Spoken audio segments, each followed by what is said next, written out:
चलिए यहाँ ध्यान देना था बच्चों, हम लोग लास्ट टाइम क्या डिस्कस किए हैं, types of solution on the basis of physical state.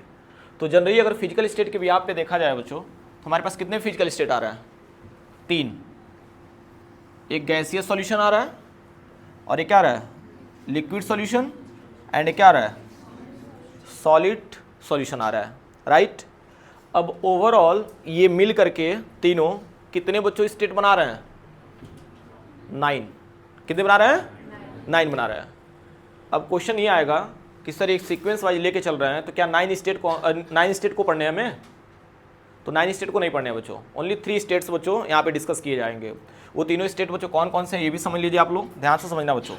तीनों स्टेट में आपका यही आएगा, बात को समझना बच्चों मैंने क्या बोला। और इसमें सबसे इंपॉर्टेंट आपका कौन सा टर्म्स आएगा बच्चों, गैस इन लिक्विड, ठीक है, जो कि इसी से बच्चों टर्म्स आपका डेराइव होता है हेनरी लॉ। क्या होता है बच्चों, हेनरी लॉ। कोल्ड ड्रिंक के बारे में डिस्कस करते हैं, जो कि बोर्ड एग्जाम में बच्चों 2 मार्क्स आपको इजीली दे देगा, ठीक है।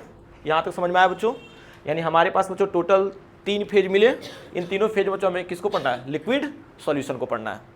यहाँ तक क्लैरिटी मिल रही है, आसान है ना बच्चों। चलो अब इसके आगे बच्चों न्यू टॉपिक हम लोग डिस्कस करते हैं, जो कि काफ़ी इंटरेस्टिंग है, ध्यान देना, कॉन्सेंट्रेशन टर्म्स। और यहाँ से बच्चों न्यूमेरिकल्स आपका स्टार्ट हो जाएगा, कॉन्सेंट्रेशन टर्म्स। अच्छा ठीक है, एक क्रॉस क्वेश्चन मैं कर रहा हूँ इसमें ऐड करके, कॉन्सेंट्रेशन ऑफ सॉल्यूशन का मीनिंग क्या समझ रहे हो, कॉन्सेंट्रेशन ऑफ सॉल्यूशन। मान लीजिए आपसे कोई पूछ दे कि कॉन्सेंट्रेशन ऑफ सॉल्यूशन होता क्या है, इसका एग्जैक्टली कोई डेफिनेशन डिफाइन कर सकता है, नहीं, चलो मैं बताता हूँ बच्चों, ज़्यादा टाइम नहीं लेंगे, okay. The amount of spelling सही है ना, the amount of solute present in given quantity of solution। क्या समझे बच्चों, डेफिनेशन देखो तो सटीक बैठ रहा है कि नहीं। The amount of solute present in given quantity of solution, मन एग्री कर रहा है। कॉन्सेंट्रेशन ऑफ सॉल्यूशन, जैसे मान लो हमारे पास ये पानी है, पानी का बॉटल, पानी भी है इसमें, मान लो इस सॉल्यूशन का मतलब कॉन्सेंट्रेशन आपको पता करना है, तो कॉन्सेंट्रेशन किस पे डिपेंड करेगा, सॉल्यूट पे डिपेंड करेगा। किस पे डिपेंड करेगा, अब इस सॉल्यूट यानी कि चीनी का कितना अमाउंट पानी में है वो डिफाइन करेगा कि सॉल्यूशन का कॉन्सेंट्रेशन कितना है, राइट। अब डेफिनेशन से मैच करो तो एग्जैक्ट है कि नहीं भाई, the amount of solute present in the given quantity of solution हो जाएगा अभी। अब चलो इसी के टर्म्स में बच्चों हम लोग कॉन्सेंट्रेशन टर्म्स को डिफाइन करते हैं, जो कि 2 पार्ट्स में बच्चों डिवाइड करते हैं हम लोग, ध्यान देना, ये काफ़ी इंपॉर्टेंट है और इसको खूब अच्छे से बच्चों समझना, क्योंकि बोर्ड एग्जाम में बच्चों इससे रिलेटेड ठीक ठाक क्वेश्चंस आते हैं। देखो इसी कॉन्सेंट्रेशन टर्म्स को हम लोग 2 पार्ट्स में डिवाइड करते हैं। दोनों पार्ट्स क्या क्या हैं बच्चों ये समझो। एक टर्म्स आता है बच्चों हमारा टेम्परेचर डिपेंडेंट, एक टर्म्स क्या आता है बच्चों, टेम्परेचर डिपेंडेंट, एंड दूसरा टर्म्स आता है बच्चों टेम्परेचर इंडिपेंडेंट। ओके बच्चों, यहां तक तो क्लैरिटी है सबको। हमने कॉन्सेंट्रेशन टर्म्स को 2 पार्ट्स में डिफाइन किया बच्चों, एक टेम्परेचर डिपेंडेंट और दूसरा क्या है बच्चों, टेम्परेचर इंडिपेंडेंट। ओके, अभी बताओ हमने टेम्परेचर डिपेंडेंट में रख लिया वॉल्यूम, क्या ले लिया, वॉल्यूम, एंड टेम्परेचर इंडिपेंडेंट में हमने ले लिया बच्चों मास या वेट, इक्वल्स टू W ले लो या तो कैपिटल M ले लो। चलो इसका कोई सिनेरियो बता सकता है कि ये सर ने क्या बता दिया भाई, एक तरफ सर ने क्या रख दिया, टेम्परेचर डिपेंडेंट में वॉल्यूम, और टेम्परेचर इंडिपेंडेंट में क्या रख दिया सर ने, मास या क्या रख दिया, वेट रख दिया। अब बताओ इसका क्या सिनेरियो है, टेम्परेचर डिपेंडेंट में हमने क्यों वॉल्यूम रखा, और टेम्परेचर इंडिपेंडेंट मैंने मास या वेट या मतलब इन दोनों को क्यों रख सकते हैं हम लोग बताओ? क्योंकि वॉल्यूम जो है वो टेम्परेचर के बढ़ाने या इंक्रीज या डिक्रीज करने से वॉल्यूम में इंक्रीज या डिक्रीज होगा, पर मास पे उसका कोई इफेक्ट नहीं। कोई इफेक्ट नहीं होता है बच्चों। अच्छा एक और टर्म्स है, सर आपने मास और वेट को इक्वल कर दिया है कि नहीं? हालांकि आपको पता है ना बच्चों कि मास और वेट दोनों अलग अलग टर्म्स हैं। मैंने केमिस्ट्री में क्यों इसको इक्वल कर दिया, और भाई इक्वल नहीं है तो क्यों नहीं है? कोई इसका रीजन बता सकता है एग्जैक्टली? मास का डेफिनेशन क्या होता है और वेट का डेफिनेशन क्या होता है? एनीवन? बहुत बेसिक सा लेक्चर है बच्चों, ये यूट्यूब पे भी पढ़ेगा ना बच्चों, तो इतना बेसिक कोई नहीं बच्चों यूट्यूब पे लेकर के चलता होगा। ओके बताइए,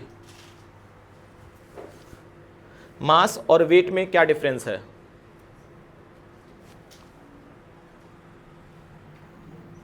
बताइए।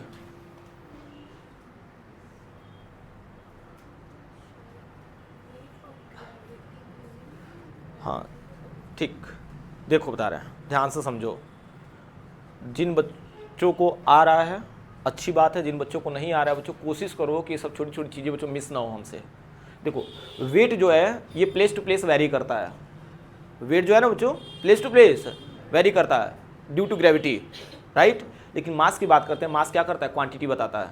जैसे मान लो मेरी बॉडी की बच्चों क्वांटिटी जितनी रहेगी, स्पेस में जाएंगे तो क्या कम हो जाएगा? उतना ही रहेगा ना। लेकिन स्पेस में जाएंगे तो वेट मेरा भले ही कम हो जाएगा, राइट। लेकिन केमिस्ट्री में बच्चों दोनों को सेम लेकर के चलते हैं। केमिस्ट्री में दोनों को सेम लेकर चलते हैं। इवन फिजिक्स में बच्चों ये अप्लाई होता है, ओके। क्योंकि यहाँ पे ग्रेविटी की कोई बात नहीं करते हम लोग केमिस्ट्री में, ओके। कुछ कुछ टर्म्स में आते हैं लेकिन हर एक जगह बच्चों डिस्कस नहीं करते हैं। तो इसलिए मास और वेट दोनों को क्या ले लिया हमने? सिमिलर ले लिया बच्चों। यहाँ तक क्लियर है? अब चलो इसके आगे समझते हैं। तो वॉल्यूम तो बच्चों पानी है, अभी हीट वगैरह दो, वॉल्यूम बच्चों घटेगा बढ़ेगा, ठीक है ना। लेकिन वेट में बच्चों कोई चेंजेज नहीं आते हैं। क्यों नहीं आते हैं? इसके पीछे का रीजन समझो। ये बताओ, गर्मियों में वेट आपका कुछ और होता है और ठंडियों में कुछ और हो जाता है भाई, दोनों में लगभग सेम ही रहता है ना। अब वो तो खाने पीने के ऊपर है ना। लेकिन जितना वेट बच्चों अभी आपका गर्मी में रहेगा उतना ठंडी में भी रहेगा, कोई फर्क नहीं पड़ता है। चलिए आते हैं बच्चों, टेम्परेचर डिपेंडेंट में पहला टर्म्स कौन सा आता है बच्चों? ये समझो, सबसे पहला टर्म्स आता है हमारा वॉल्यूम परसेंटेज। क्या आता है बच्चों? Volume percentage. एंड दूसरा टर्म्स आता है बच्चों weight by volume percentage. And third terms आ जाएगा मोलैरिटी, मोलैरिटी जो कि कैपिटल एम से डिनोट करते हैं हम लोग, ओके। एंड फोर्थ पार्ट आ जाएगा नॉर्मैलिटी, नॉर्मैलिटी, नॉर्मैलिटी, नॉर्मैलिटी को जो डिनोट करते हैं हम लोग कैपिटल एन से, ओके। ये चीज़ ध्यान देना।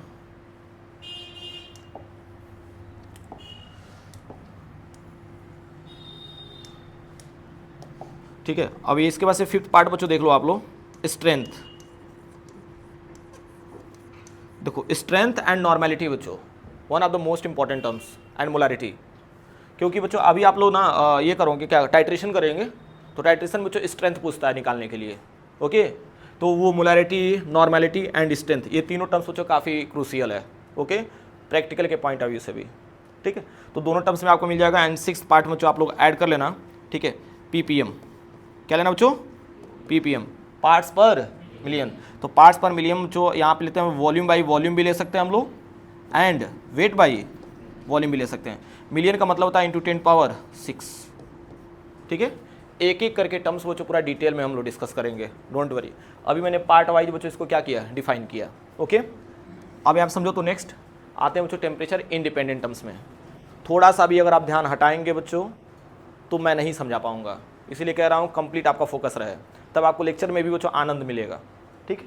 देखो टेम्परेचर इंडिपेंडेंट की अगर हम बात करेंगे तो इसमें आ जाएगा, जैसे मान लो इसमें वॉल्यूम परसेंटेज था, तो वैसे बच्चों यहाँ पे आ जाएगा mass percentage, okay. Mass percentage का मीनिंग क्या है? Weight by wait, weight by wait. And second terms लेना बच्चों volume by wait percentage. And third terms ले लेना बच्चों मोलैलिटी। क्या लिया आपने बच्चों? मोलैलिटी। मोलैलिटी के लिए बच्चों डिनोट करते हैं हम लोग स्मॉल एम से। एंड फोर्थ पार्ट आपका आ जाएगा, मोलैलिटी के बाद आता है जो कि काफ़ी इंपॉर्टेंट है, मोल फ्रैक्शन। क्या लेंगे हम लोग? मोल फ्रैक्शन, जिसको हम लोग काई से डिनोट करते हैं। ओके, काई का स्पेलिंग देख लो।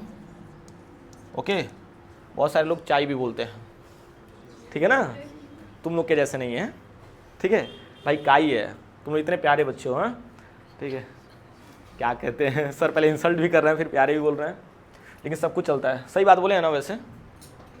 अब जो तुम लोग इसको प्रोनाउंस कर लो, ठीक है, हाँ ठीक है। तो इसके बाद से फिफ्थ पार्ट देखते हैं बच्चों। फिफ्थ पार्ट में क्या आ जाएगा मालूम है, पीपीएम। क्या लेके आएंगे बच्चों, पीपीएम, पार्ट्स पर मिलियन, और ये आपका जाएगा वेट बाई वेट, या लेंगे weight by sorry volume by wait, ठीक है ना। और इसका मीनिंग क्या है, 10 टू द पावर क्या कर देंगे, 6 कर देंगे। एक और टर्म्स आता है जो कि आपसे रिलेटेड तो नहीं है, लेकिन बच्चों मॉड्यूल वगैरह में डिस्कस किया जाता है, वो आता है बच्चों 7th पार्ट में। क्या आता है, PPB, parts per billion. Okay, and next आ जाएगा बच्चों, क्लास 8 में पढ़ते थे ना, तो ऐसे लिखते थे, याद करिए आप लोग, हाँ। तो इसके लिए हम लोग क्या यूज कर लेंगे, पीपीटी, पार्ट्स पर ट्रिलियन, ठीक है। और मैंने कल डिस्कस भी किया था बच्चों कि पीपीएम का यूज किस लिए होता है, बहुत माइन्यूट लेवल के बच्चों टर्म्स को ट्रेस करने के लिए यूज होता है, हो जाएगा ना, माइक्रोस्कोपिक लेवल पे। तो ये हमारा रहा बच्चों क्लासिफिकेशन। ओके, किस भी आप पे रहा बच्चों, temperature dependent and temperature independent. चलो इससे रिलेटेड बच्चों मैं क्वेश्चंस कुछ करा देता हूँ, थोड़ा सा बताना। तो ये बताओ, मोलैरिटी, ओके, मोलैरिटी दे दे, नॉर्मैलिटी दे दिया, मोलैलिटी दे दिया एंड मोल फ्रैक्शन दे दिया।